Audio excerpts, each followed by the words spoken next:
کہ آپ کے بیٹے کا آپریشن جاری ہے، فکر مند نہ ہو، فیس بھی ادا ہو چکی ہے جو آپ نے مجھے بھیجی تھی۔ بس آپ دوران سفر اپنے بیٹے کے لیے دعا کریں، آپ کا بیٹا ہوش میں آ جائے، اس کی زندگی بچ جائے، وہ دوبارہ اپنے پیروں پر کھڑا ہو سکے۔ سکھر پہنچنے پر آدھا گھنٹہ ابھی باقی تھا۔ اس شخص نے کال کی اور ابا کو مبارکباد پیش کی۔ آپ کے بیٹے کو ہوش آ گیا ہے، اس کا کامیابی سے آپریشن ہوا۔ یہ سن کر ابا نے سکھ کا سانس لیا۔ اس شخص کو دعائیں دے رہا تھا جس نے بروقت یعقوب کو ہسپتال لے گیا اور اس کی مدد کی۔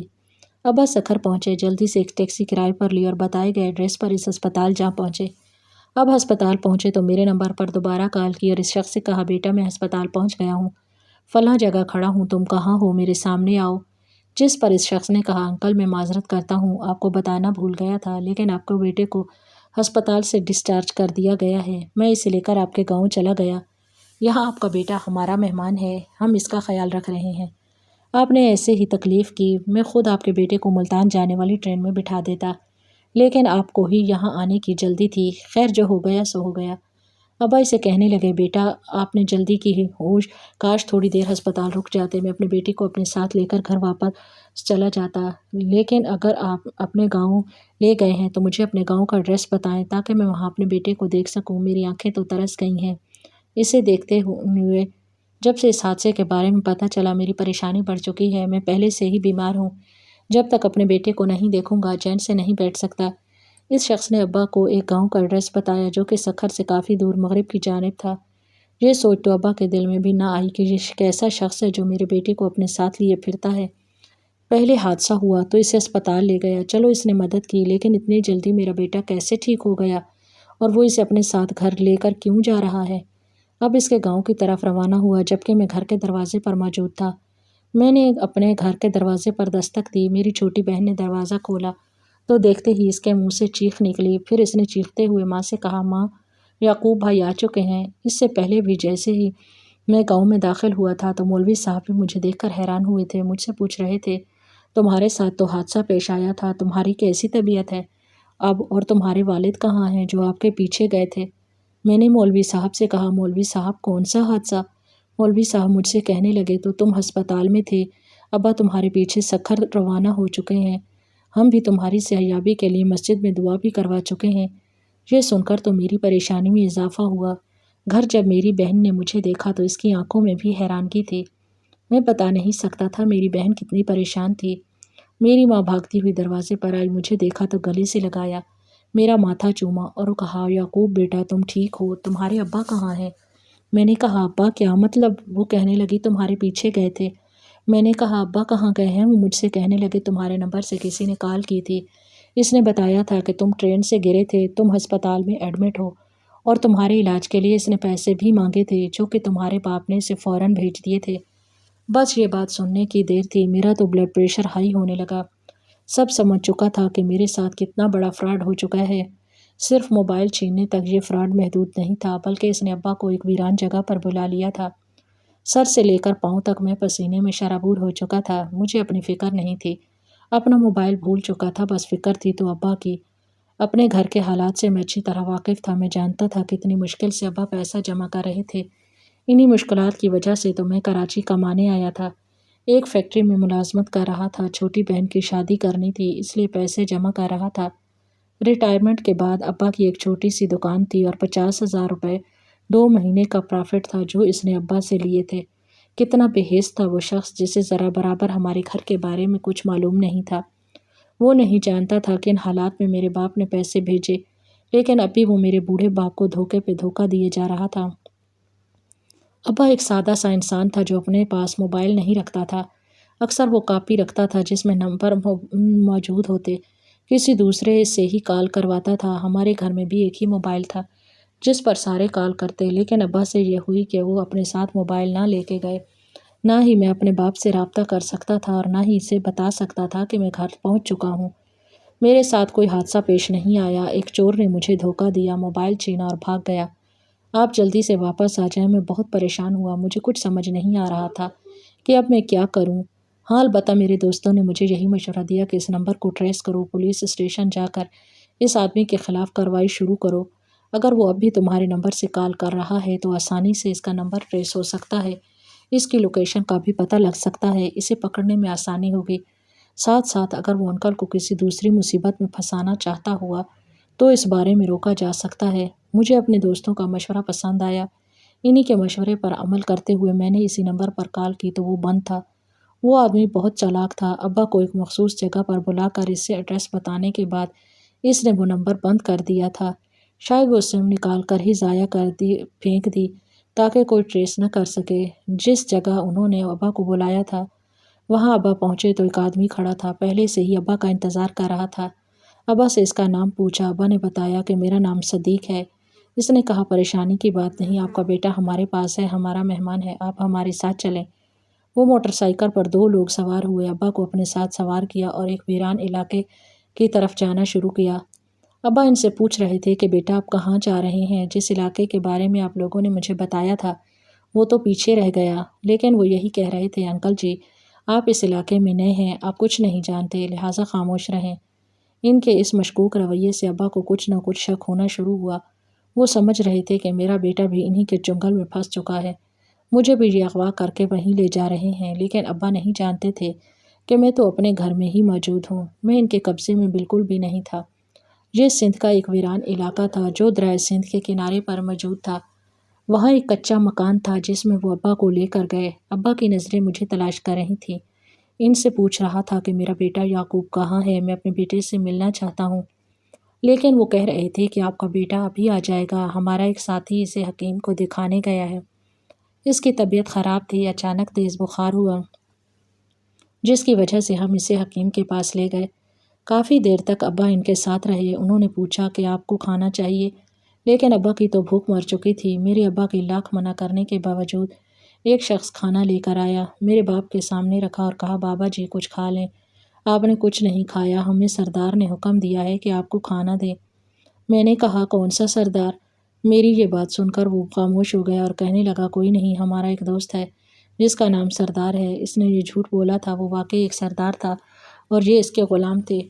کافی دیر ہو چکی تھی لیکن وہ یعقوب کو لے کر ابھی نہیں آئے تھے، تو میرا باپ پوچھنے لگا کہ بیٹا کہاں ہے، مجھے بیٹے سے ملواؤ۔ میرے باپ کے بار بار پوچھنے سے وہ تنگ آ چکے تھے، آخر کار کہنے لگے آپ کا بیٹا بخیریت گھر پہنچ چکا ہے، لیکن اب آپ ہمارے قبضے میں ہیں۔ یہ سن کر میرے باپ کے رونگٹے کھڑے ہو گئے۔ وہ ہر ایک نوجوان کو غور سے دیکھنے لگے اور کہا کیا مطلب؟ میں آپ لوگوں کی بات نہیں سمجھا۔ میرا بیٹا اگر آپ اپنے گھر میں ہے تو آپ لوگ مجھے یہاں کیوں لے آئے؟ 8 لوگوں میں سے ایک ساجد نامی لڑکا میرے باپ کے سامنے آیا اور کہنے لگا بزرگوں میں ہی تھا جس نے آپ کے بیٹے کا موبائل چرایا، پھر آپ سے پیسے بھی مانگے، پھر آپ کو فون کر کے یہاں دور دراز علاقے میں لایا۔ یہ پہلی بار نہیں ہوا، اس سے پہلے بھی میں ایسی کئی وارداتیں کر چکا ہوں۔ اس بار آپ کی باری تھی یا آپ کے بیٹے کی، لیکن پریشان ہونے کی ضرورت نہیں، محض 10 لاکھ کے بدلے ہم آپ کو آزاد کر دیں گے۔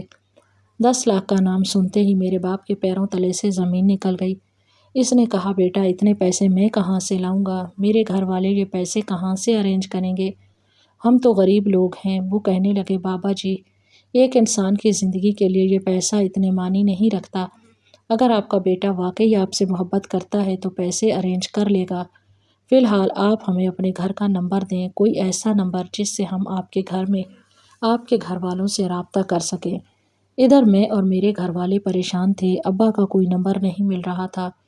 2 دن گزر چکے تھے لیکن ابا کے بارے میں ہمیں کچھ پتہ نہیں تھا کہ وہ آخر کہاں گئے۔ پولیس اسٹیشن سے بھی ہمیں یہی بتایا گیا کہ نمبر کو ٹریس کرنا ممکن نہیں۔ آپ کے والد کے پاس بھی موبائل نہیں تھا، اگر ہوتا تو شاید ہم وہاں جا سکتے، لیکن اب یہ آسان نہیں، پریشانیاں ہر طرف سے ہمارے خاندان کو گھیرے ہوئے تھی۔ ابا ریٹائرڈ ٹیچر تھے، اب چھوٹی سی دکان چلا رہے تھے۔ میں اپنے باپ کی وجہ سے کافی پریشان تھا، میں بار بار اپنے آپ کو کوس رہا تھا کہ میری چھوٹی سی غلطی کی وجہ سے ابا نے یہ پریشانی دیکھی۔ ایک بار اپنے باپ سے بات کر لیتا تو شاید میرے دل کو سکون حاصل ہوتا۔ ساجد میرے باپ سے اس کے گھر کا نمبر مانگ رہا تھا لیکن میرا باپ نمبر نہیں دے رہا تھا۔ ابا نے اس سے کہا کہ اگر مجھے مارنا ہے تو مار دو، جنگل کے کسی کونے میں مجھے دفنا دینا، لیکن یہ حقیقت ہے کہ مجھے اغوا کر کے میرا تاوان وصول کرنا تمہارے لیے ناممکن ہے۔ میرے بیٹے کے پاس ایسا کچھ نہیں ہے، کوئی ایسی پراپرٹی ہے جس کو فروخت کر کے میرا بیٹا میری قیمت چکا ہے۔ میں آپ لوگوں سے گزارش کرتا ہوں مجھے واپس اپنے گھر چھوڑ دو۔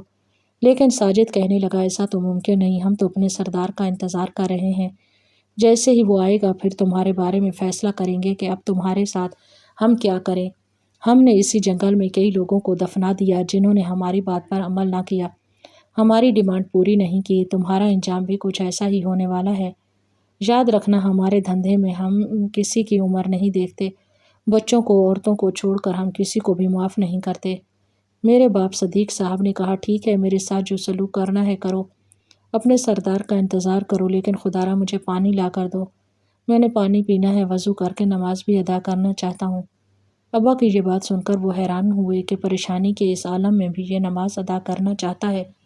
خیر انہوں نے میرے باپ کو پانی دیا، ابا نے کچھ پانی پیا، پھر باقی پانی سے وضو کیا، پھر ایک چٹائی پر نماز ادا کی۔ شام ہونے والی تھی، دور سے ایک کشتی دکھائی دی جس پر کچھ لوگ آپس میں خسر پھسر کرنے لگے، کہنے لگے لگتا ہے سردار آ رہا ہے۔ ان کا مالک واپس آ رہا تھا اور مالک کے آنے کے بعد ہی وہ اس بارے میں فیصلہ کر سکتے تھے کہ ابا کے ساتھ کیا کیا جائے۔ ان کا سردار کمرے میں داخل ہوا جبکہ میرا باپ دوسرے کمرے میں نماز ادا کر رہا تھا۔ ساجد اس سے کہنے لگا سردار بوڑھا نہیں مان رہا، کہہ رہا ہے میں غریب ہوں، میرا بیٹا یہ قیمت ادا نہیں کر سکتا۔ ان کا سردار اپنے آدمیوں سے کہنے لگا عجیب بات ہے، اس کا بیٹا تو اتنا مہنگا فون استعمال کرتا ہے، پھر بیٹے کے علاج پر بھی اس نے جلدی سے پیسے بھیجے، ہمیں تو یہی لگا یہ پیسے والا آدمی ہے، اپنی ڈیمانڈ کچھ کم کر کے 10 کی بجائے 8 یا پھر 5 لاکھ لے کر ہم اسے چھوڑ سکتے ہیں۔ میرا باپ نماز ادا کر کے اس کمرے میں داخل ہوا، کہنے لگا سردار میرا ایک بیٹا اور 5 بیٹیاں ہیں، 5 میں سے 4 بیٹیوں کی شادی میں نے اپنی پنشن سے کی، ریٹائر ہونے کے بعد چھوٹی سی دکان کی بنیاد رکھی۔ سردار نے جلدی سے پلٹ کر دیکھا، میرے باپ کی آواز پر غور کر رہا تھا، اپنے ٹخنوں کے بال نیچے بیٹھ گیا، کہنے لگا ماسٹر جی آپ بے وقوف لوگ، یہ کس کو اٹھا لے آئے، یہ تو میرا استاد ہے۔ اس کی بات سن کر حیران تھے وہ وہیں بیٹھے رہ گئے، ایک دوسرے کا منہ دیکھنے لگے، کہنے لگے سردار ہمیں نہیں معلوم تھا، ورنہ ہم ایسے کیسے کر سکتے تھے۔ ابھی تک اسے پہچاننے کی ابا کوشش کر رہے تھے، اسے کہہ رہے تھے تم کون ہو، ذرا اپنے چہرے سے یہ نقاب ہٹاؤ، لیکن اس کے سردار نے کہا استاد جی اگر میں نے چہرے سے کپڑا ہٹایا، آپ نے مجھے پہچان لیا تو میں تو جیتے جی مر جاؤں گا، میں آپ کو آپ کے گھر چھوڑ کر آتا ہوں، اپنے آدمیوں کی طرف سے میں معافی چاہتا ہوں۔ اختر نے اس سے کہا نہیں، اگر تو نے مجھے استاد کہا ہے پھر میں تجھے دیکھنا چاہوں گا، ایسے تو میں یہاں سے بالکل نہیں جاؤں گا۔ اب سردار کے ہوتے ہوئے کسی میں یہ ہمت نہ ہو رہی تھی کہ ابا پر سخت بات کرے اور اس سے کہے کہ ہمارے ساتھ چلو۔ وہ چپ چاپ کھڑے رہے، لیکن ان کا سردار ابھی بھی خاموش تھا۔ ابا اپنی ضد پر اڑے تھے، اس نے چہرے سے نقاب ہٹایا، جھکی ہوئی نظریں اور بس اتنا کہا استاد جی مجھے معاف کر دینا، شاید آپ کے تمام طالب علموں میں سے میں ہی وہ بدبخت ہوں جو اس راستے پر چلا۔ ابا نے اس سے کہا شکیل، تم نے اس کے کانپتے ہوئے آواز میں کہا جی استاد جی میں شکیل، جس کو آپ پر فخر تھا اور آپ جس کو کہتے تھے کہ ایک نہ ایک دن تو بڑا آدمی بنے گا، لیکن میں نے تو اپنا نام مٹی میں ملایا، نہ صرف آپ کا بلکہ اپنے خاندان کا نام بھی میں نے ڈبویا۔ ابا نے اس سے پوچھا یہ کیسے ہوا، میں تو صرف یہی جانتا تھا کہ تمہارا خاندان سندھ کا ہے، تمہارا باپ یہاں کسی زمیندار کا ملازم تھا، بعد پہ تمہارا باپ ساری فیملی یہاں لے کر آیا تھا، پھر ایک دن آیا جب میں نے لڑکوں سے پوچھا کہ شکیل کیوں نہیں آ رہا تو انہوں نے مجھے بتایا کہ شکیل کا باپ واپس سندھ چلا گیا، تم کہاں تھے اور سب بتاؤ یہ سب کیسے ہوا، ایسے کیسی نوبت آئی کہ تم قلم چھین کر تمہارے ہاتھ میں ہتھیار ہیں۔ شکیل نے استاد کو اپنے سامنے چارپائی پر بٹھایا اور خود اس کے جوتوں میں بیٹھ گیا، کہنے لگا استاد جی میرا باپ مجبوری کی حالت میں پنجاب آیا تھا، ہم اپنا علاقہ چھوڑنا بڑا مجبور تھے، ہماری زمینیں تھوڑی تھی، اپنا رقبہ خود کاشت کرتے تھے، پر پھر وڈیرے نے ناجائز ہماری زمینوں پر قبضہ کیا، کیونکہ ہماری زمین اس کی زمین کے ساتھ تھی اور ہمارا یہ چھوٹا سا زمین کا ٹکڑا وہ اپنے رقبے میں شامل کرنا چاہتا تھا۔ میرے باپ کو اس نے اپنے اڈے پر بلایا اور اس سے کہا کہ یہ 2 ایکڑ مجھے فروخت کرو۔ ابا نے ہاتھ جوڑ کر کہا سائیں مجھے تو صرف کاشتکاری ہی آتی ہے، اس کے علاوہ تو مجھے کوئی کام نہیں آتا، اگر آپ نے یہ زمین مجھ سے لے لی تو میں کیا کروں گا، پیسے تو ایک نہ ایک دن ختم ہو جائیں گے، پھر مجھے بھیک مانگنی پڑے گی۔ پھر کہنے لگا ٹھیک ہے، ان 2 ایکڑ کے بدلے میں تمہیں 2 ایکڑ دوں گا، لیکن وہ ہمارے گاؤں سے کافی دور ایک ویران جگہ پر یہ زمین دینا چاہتا تھا جہاں انسانوں کی کوئی آبادی نہیں تھی۔